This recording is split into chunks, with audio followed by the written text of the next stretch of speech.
Thank you, Chris, for the introduction. Thank you all for celebrating this 2024 Speakeasy for Vera Aqua Vera Vita. That's not a very easy speakeasy. I'm sorry. but it's a great, great name. And I'm going to call it VAV for short. Okay. I'm also honored to celebrate with you by sharing a little about classical leadership and how it relates to the greatness of VAV. So a few days ago, I was meeting with, can you all hear me okay back there? Okay, thank you. Thank you. Thumbs up. I'm going to live. Thank you. A few days ago, I was sitting with Jacob, who's gone. Oh, there he is. Okay.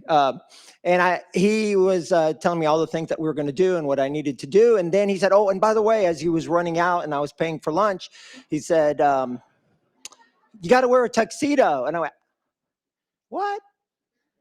I said, I don't usually wear tuxedos to talk about leadership. But then I went, wow.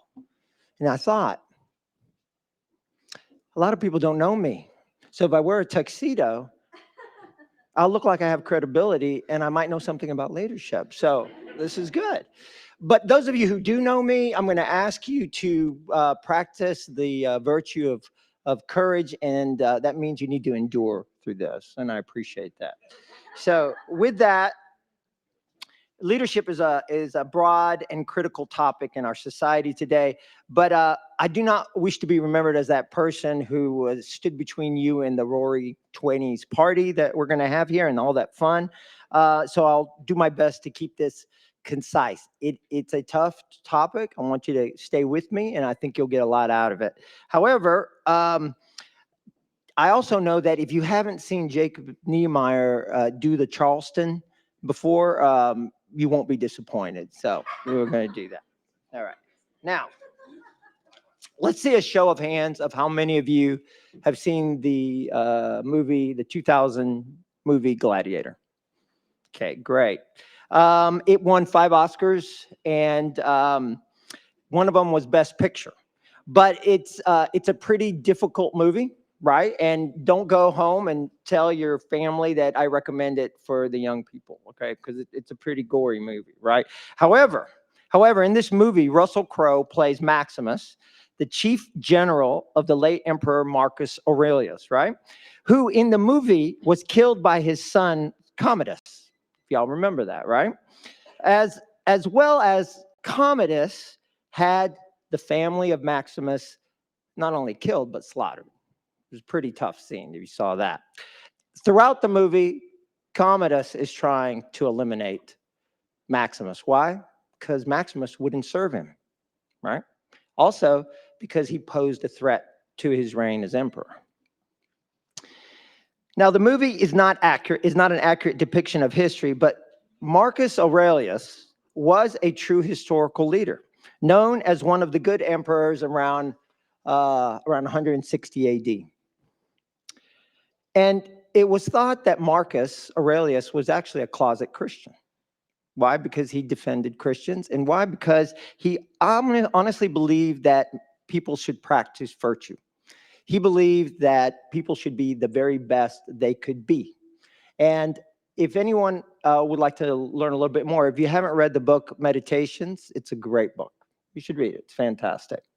Okay, now, how many remember the scene which you just saw? Well, now you just saw it, okay? No excuse. Okay, I need to scratch that one. Okay. Is it powerful? Why? Right? I asked that question to my kids. I've asked that question to my wife, to my sister, and to lots of people, and it's surprising. But I've gotten a very similar answer. Why? And what we saw here, what we learned here was that Maximus unequivocally knows who he is and is willing to die before bowing to evil, right? In fact, throughout the movie, you can see his struggle with purpose, mission, principles versus his desire for revenge just for revenge's sake. And his desire to die versus also his desire to die just so he could go be with his family, right? It was a tough struggle. The question is, though, is throughout the movie, did Maximus fulfill his mission, or was there unfinished business? We could easily argue that death for Maximus was gain, and where have you heard that before? Right? Well, don't worry, I'm not going to be talking about death is gain before the Roaring Twenties party, I promise you, right? Okay. But I am going to ask, was Maximus a leader? Ask yourself, why, if you believe he was? Did you know that in the classical sense, and I know many people here have taken many leadership courses, so I'm going to rock your world a little bit if you don't know what I'm about to say. But in the classical sense, leadership is a moral responsibility. I'll repeat that. Leadership is a moral responsibility. In essence, moral responsibility means that to be a leader, one must strive in every action to serve a right end. What's a right end, right? Or in other words, it has a good as an objective. Good for oneself and good for others. They are not mutually exclusive. The principle here is human dignity, which you will hear from Delaney, which did a great job, from Chris, from Jacob, throughout this organization. We could spend many hours defining the true meaning of dignity, but please note that in our time together tonight, we have set the minimum bar for leadership. Okay? In essence, Maximus is intent on revenge, but is that really who he is? Is it his purpose? Meaning, is it why he exists? Is it his mission? And I mean it, is it his unique impact on those around him? We will get back to mission here shortly. Back to leadership. While accepting that leadership is a moral responsibility, the foundation of leadership begins with the all-important virtue of humility. And by definition, that means a leader seeks and lives truth constantly. Which means, first and foremost, a leader knows who he is or she is. And by the way, I'm not into this gender stuff. Forgive me, guys. It's good. He means everybody. Okay, so there you go. So I hope I'm not offending anyone. So back to what we're saying here. First and foremost, a leader knows who he is. One of the greatest classical expressions repeated since the days of ancient philosophers such as Pythagoras, Socrates. Can y'all guess what that expression is? I'm sure all of you, we have many philosophy majors here, I'm sure. Know thyself. All right.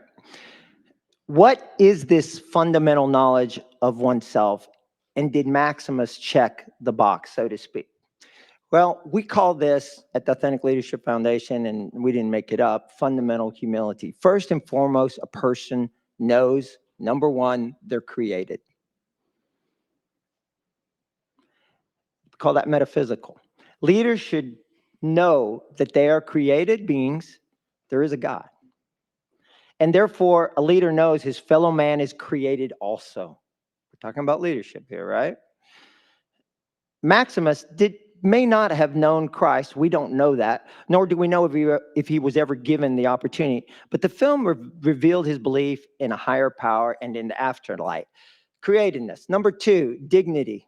We've heard that again, haven't we? We're going to talk about this a little bit. That's called ontological humility. All right? A leader knows as a result of his origin that he has dignity, meaning he is created in the image of God. Therefore, I'm sure everybody can explain what that means in here, but I'll just be redundant. And we know that that means that he has freedom to choose right and wrong. He can reason. And he is not just a physical being, but he's a spiritual being. And by further definition, as explained throughout the teachings of Christianity and as stated even in the Declaration of Independence of the United States, he has the I'm from Egypt, so I can't say these words sometimes. Unalienable rights to flourish. We use the words grow here a lot. We use the words be the best you can be. Right? We're going to elevate that word just like we're elevating leadership to flourish.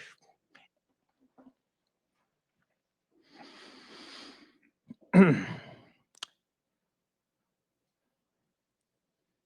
going to skip some stuff because I want to get this all in. Dignity means everyone has the God-given right to flourish and to pursue the most optimal conditions to allow you to do so. And what is this human flourishing? Classically, it is becoming the best human you can be according to the Creator. Another word for this is, believe it or not, and we use it with our kids all the time, maturity. A leader's responsibility involves the dignity of others, no matter what the situation is. At the Authentic Leadership Foundation, we call this principled decision making. What principle are you using to make a decision?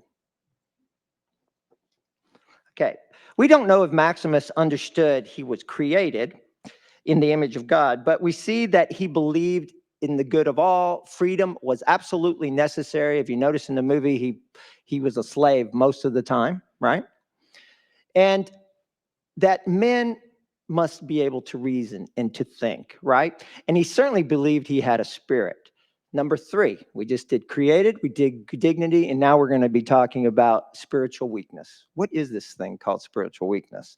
Leaders should know that man is not perfect. And the philosophers, Aristotle and others, would say that, it is that something that fights against reason and resists it, right? Christians know it as man's tendency toward pleasure, affluence, and power as a result of sin or the fall of man from God. A leader understands he has spiritual weaknesses and can only then overcome his shortcomings and forgive himself and forgive others. If you don't know you have weaknesses and you can't forgive yourself, how are you going to do that for others, right? Maximus certainly knew he had weaknesses. Last of this fundamental humility. You thought humility was just one word, right? I'm humble. What does that mean? Right? Are you living in the truth? Last, talents. We call this psychological humility. Leaders should know and acknowledge their talents. Sharing them should be natural and without boasting. A leader can do this because his intentions are pure, which are to serve as best he can. He does not need applause or constant recognition, right? And I'm sure most of y'all know people like that. Modesty is an interesting word. If you're truly humble, modesty doesn't really matter, right? We just described what we call the absolute necessary leadership virtue of the heart, which is humility. While we don't have time today, and I wish we did, I love talking about this stuff. Come to our session sometime. I think you'll enjoy it. We work with schools. We work with lots of different groups. We must touch on the necessary leadership virtues of the intellect and the will. So we start off with humility. Foundationally, also part of the foundation is prudence, courage, justice, self-mastery. Who's heard those before? What are they? Cardinal virtues. Yeah, I could hear. I know y'all were trying to yell that out. Otherwise known as hinge, right? Why? Because believe it or not, there are over 100 human virtues if you want to go study them. They all hinge on those. Something to think about. And the interesting thing here is that you really let me put it this way. Make no mistake, each one of these virtues have a right end in mind, meaning a good, right? All right. So if one wishes to be a virtuous leader or a mature human being for that matter, these are important. Okay. Let's quickly. What is prudence? Prudence is making the right decision. Not just making a decision, it's making the right decision. What does it involve? It involves study, seeking counsel, experience, going to the right sources, correct? And most of all, you got to make a decision, right? Some of us have a hard time making a decision. We'll study something forever and we won't make a decision, right? But again, at the very least, one must be able to determine if a moral end is achieved in that decision. And we're talking about all decision here, guys. We're not talking about life and death like you saw up there all the time. Next three virtues are virtues of the will. I said courage. Courage is one of the most misunderstood virtues, but it's defined classically as running risks and staying the course, meaning to endure, right? Staying the course. That, believe it or not, I'm crazy. I will do, you ask me to do something that's tough, I'll do it, right? The question is, how long can I do something I don't want to do that I'm supposed to do? Ask my wife. I'm not very courageous at times. Okay. Many supposed leaders are tough, but not necessarily courageous. A terrorist can be tough, but do not mistake that for courage. Maximus, in this case, by definition, was courageous because he understood and took risks for the right end, knowing he may have to sacrifice his life to free Rome from tyranny, right? A quick story. I mean, courage. I learned courage at a younger age. Believe it or not, I told you I came from Egypt. We had a different culture. My English wasn't the greatest. By fifth grade, I wanted to play basketball, and I tried out for a team. And the coach of that team had one of the biggest influences on my life. I remember at first practice, and he was trying to teach me, for you basketball aficionados, how to do a pick and roll. Do you know what I'm talking about? Some of you don't. Okay, I'll show you. All right. Okay. So there's a person. You pick, you roll. See how I embarrassed myself? That's courageous. All right. But besides that, I was at that, and I was a fifth grader, and he said to me, "Well, you're not exactly getting it right," and because I really was tripping over myself, I didn't even know why I was doing. So I finally said, "I can't do this." And this was a big man, by the way, who I later learned he coached at the university level. He looked at me with fire in his eyes. He put his big hand on my shoulder, and I thought I was going to die. Yeah. But you know what he then did is he took out of his pocket an imaginary book. He pulled the book out. He opened it up, and he said, "Pierre, do you know what I'm doing?" And I'm going, "I think that's a book." And he goes, "Yes, it's the dictionary." And then he tore an imaginary page out of the dictionary. Does that sound like a page? Okay, that's close enough. He tore that out, and he goes, "What page did I tear out, Pierre?" And I go, "I don't know." And he said, "The word can't." He said, "That word can't is not in the dictionary for you anymore. You can, you will be great, and I will help you. You better believe in yourself." That stood with me to today. Don't matter. I ended up playing through college football and college soccer, two sports at the varsity level. And believe me, I saw many coaches who didn't think I could do it. And I also saw a lot of people who didn't believe in me. But that one man made me believe in myself. He taught me courage. And he was a leader because he helped others understand that. That was a simple example of courage. I didn't have to go save Rome, right? But I experienced it. Justice, and I won't give you an example there because we'll be here all night. But justice is giving everyone their due. And since they are due dignity, right? Since they are due dignity, then justice must involve the elements of what? Love and common good. And we could spend all night talking about that. We won't. Love can be tough love because the intent of disciplining someone should not be retribution. Remember, leadership has a moral end, and dignity is about flourishing, right? So think about what justice, how does justice play a part in that, right? Some of us had some great parents, and our parents would say, you do this, you're punished, right? Some of us had the benefit of a parent who would say, I love you, you understand, I'm going to punish you, but it's for your own good, and you didn't know what that meant. Later you did, right? But the disciplining process was not for retribution, but it was for helping us correct and refocus to become a better person, right? That was the whole idea of that. Unfortunately, we take justice in society today to be something. Oh, they got what is it? They got what they deserve, right? What the heck does that have to do with flourishing or creating human people, better people, right? I understand the challenges there. A just outcome in all situations keeps the dignity of the person as well as the greater group in mind, and justice must be taken into account in all prudent decisions. Last cardinal virtue here is self-mastery. It is the virtue of controlling your passions, and your passions come from your heart, right? It is the capacity to say yes to what makes us grow. Another word for that is what? Flourish, right?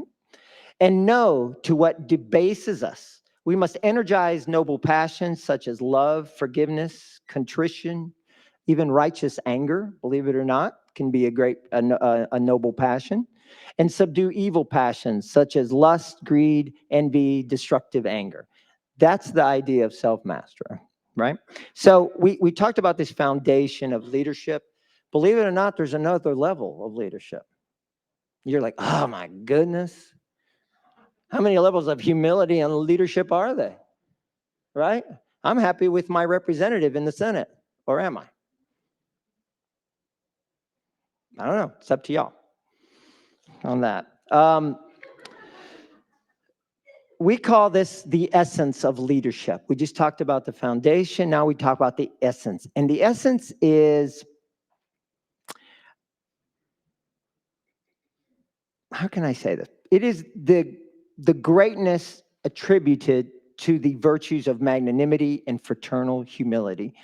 Some people, it took me 10 years to say the word magnanimity, but you know, it's an incredible word. We love to say someone is magnanimous, correct? And in truth, magnanimity is the striving of the heart toward great things. You must have belief in the potential greatness of humanity if you want to be magnanimous. You can't be a pessimistic person. Yes, you will be let down. That's the truth. But if you're going to do great things, you're going to have that kind of virtue. It goes together with fraternal humility, which means, as y'all know, and you've heard this many times, oh, I want to be the kind of leader that's a servant leader. I'm here to tell you guys, without upsetting anybody, if you're a leader, you're a servant leader. That's the way it works. You can take many good programs on servant leadership. I love them. They're excellent.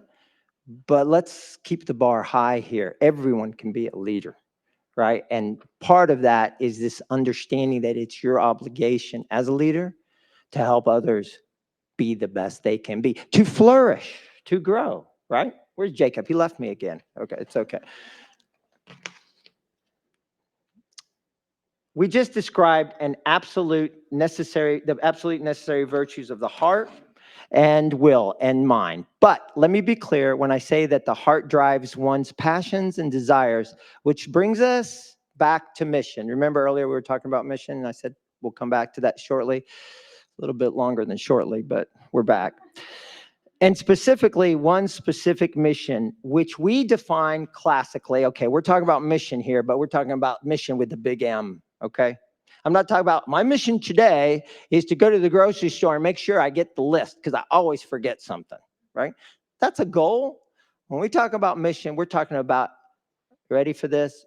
Your special, unique impact on humanity. What is it about you that makes you special and honestly helps other people? Okay. Here we go. Okay. That impact on humanity is what we do to help others flourish. I'll give you an example. Who knows Mother Teresa? Okay. While she did many great things in her vocation as a nun, one can easily argue that her primary impact on humanity, or the essence of her greatness, and by the way, we're back to greatness, because if someone's actually living their mission, they're striving toward greatness, right? But her greatness is that she was a what? She was a mother to the poorest of the poor, working to give them dignity they deserve. Okay, listen, I'm gonna be very honest with you. You can look Mother Teresa up and you'll see wonderful things about her, and you'll see these incredible criticisms of she had lots of opportunity to build hospitals, to give incredible medical aid and so forth. That was not her mission. She certainly helped those in the slums of India. She certainly gave what she could. But her mission was to love and comfort with them and act like a mother. That was her greatness. That was it. So back to Maximus, and this is going to be a little bit fun here. I asked well, y'all think about this. What do you think Maximus, what do you think his special impact on those around him was? Well, I asked my son, James, who's here. And by the way, I'm very thankful to my family. They all came. I thought my wife would be the only one here. And I have all 5 of my boys. So thank you very much for coming. Appreciate that. Thank you. But I asked James. And by the way, you should know James just got his master's in data analytics. Okay. And I should have known better than to ask him this question. But I asked him, I said, James, what do you think the mission of Maximus was? And I was like waiting for this very philosophical discussion. Takes out his computer and he starts typing. I'm like, what are you doing? Have y'all heard of ChatGPT? Okay. Well, I'm not big into AI, but I know it's coming, and we all got good and bad associated with it. But he typed it in, and I will tell you what a remarkable answers I got. Maximus, to uphold justice with honor, striving relentlessly to restore the virtues of integrity and courage in leadership. I went, wow. Second one, to avenge the fallen and protect the innocent during the ensuring the righteousness guides the fate of nations. Last one, and there's a bunch, but they're all pretty good. To lead with valor and wisdom, dedicating his life to the restoration of a just and noble society. Maximus truly knew who he was. The essence of his mission or his greatness was that he was, in one word, a protector. What does that mean? He was a protector of the rights of the people to a civil and free society. Suffering, loss of family, and all other ailments did not overcome his mission. And the summit of his accomplishments in living his mission, well, guess what that was for him before he died? Was the restoration of the government back to the people of Rome through the Senate. Do y'all remember that? That was it. He was ready to go home, but he lived his mission. In spite of failure, setbacks, suffering, etc., he strived for excellence to live that mission through his vocation as a general and hopefully as a husband and as a father.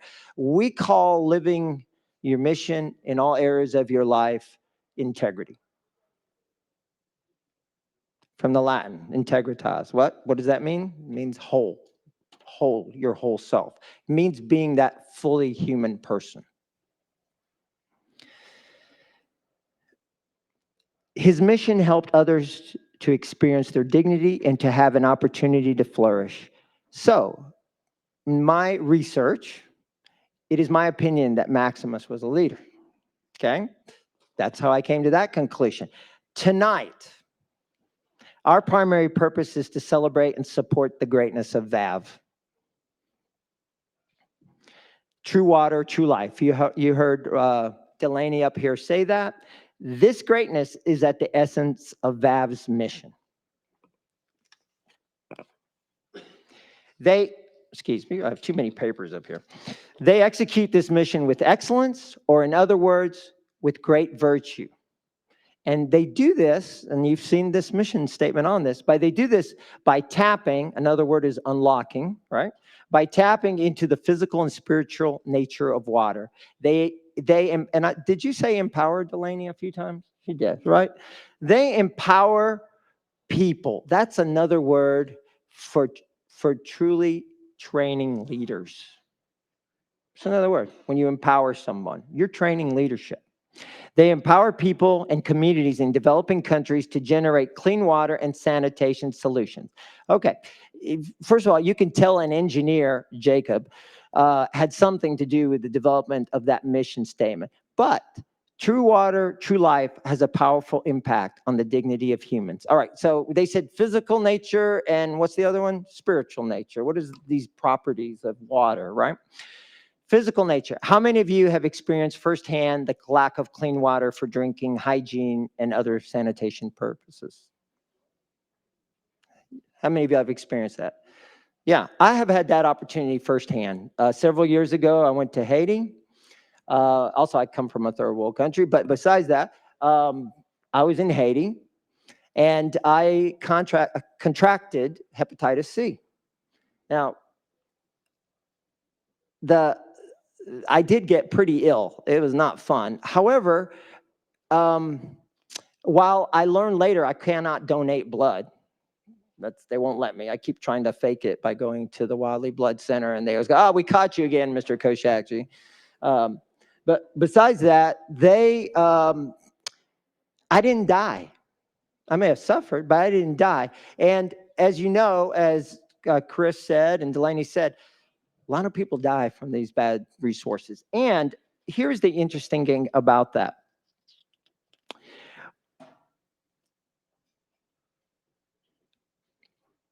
VAV strives for excellence in implementing what they call the WASH program, and you all should read about it if you haven't had it. It's fantastic. And they do this by building well-engineered water sanitation systems and empowering, as we said, the local population through hands-on education. This education allows the locals to take control of their water sanitation, and as a result, it gives them more what? Dignity, because it's clear that when humans are denied the basic necessities of water, it's very difficult to recognize one's dignity, much less flourish. Which brings us to the spiritual nature, of course. Remember, we have a physical and a spiritual being, right? Vera Aqua Vera Vita is always focused on the immeasurable dignity and value of each and every human being they serve. That's why I call it the second part. The second part of their education to the locals is to teach the Christ-centered truths of theology of the body. These truths communicate the greatness and the innate and indissoluble connection between body and soul. So when if you're reading scripture, especially in the Gospel of John, Jesus is at the well with the woman, and he says, "Everyone who drinks this water will be thirsty again. But whoever drinks the water I shall give will never thirst. The water I shall give will become in him a spring of water welling up to eternal life." Theology of the body shows everyone the dignity of the whole person, body, and soul, and gives us a glimpse of the mysterious depths of God's grace. Okay, if you don't know much about theology of the body, I challenge you to find out. It's fantastic, and it's for everyone. Doesn't matter what denomination you come from, and frankly, from multiple faiths. Obviously, there are larger philanthropic organizations, okay? When I first learned about VAV, I was thinking, oh my gosh, how many countries are you in, Jacob? And what's going on here and all that? And because Jacob talks a big game. It's actually really good. I love his confidence. It's good. And obviously, there are larger philanthropic organizations positively working to provide clean water and sanitation solution in developing countries. And while VAV is growing, and by the way, it does have magnanimous goals of providing multiple projects in multiple countries in the future, its greatness is that it leads by providing a total opportunity for dignity and human flourishing. Jacob, his staff, his board of directors, his family will not compromise, but are committed to lead this industry to the highest end of human dignity and flourishing. You got to have both. You got to have a physical and a spiritual being. In all, they do. They fully understand and lead with humility, prudence, courage, justice, self-mastery, magnanimity, and fraternal humility, while teaching others to do the same. So VAV is a shining beacon on the hill of classical leadership in my book. I encourage all of us to learn more about VAV and how we can take examples from them and grow as leaders. I especially ask that we support VAV with our time and treasures, because it is in learning and giving that we grow our own dignity and flourish. Last, what I have not stated to this point is that one is not really born a leader, and everyone can develop into a leader, no matter what you are born with or born into. I say it again, you're not born a leader. You develop, you grow character, you grow with virtue. You understand who you are. You set great mission, great goals, but why? And you have to know your why. It is part of your dignity and responsibility to flourish and help others flourish also. It's first and foremost critical, though, and I'll end with this, it's first and foremost critical to understand that you have unique greatness as a child of God, and that you each have a unique mission. I challenge you, if you haven't, find what that is. Thank you for your time.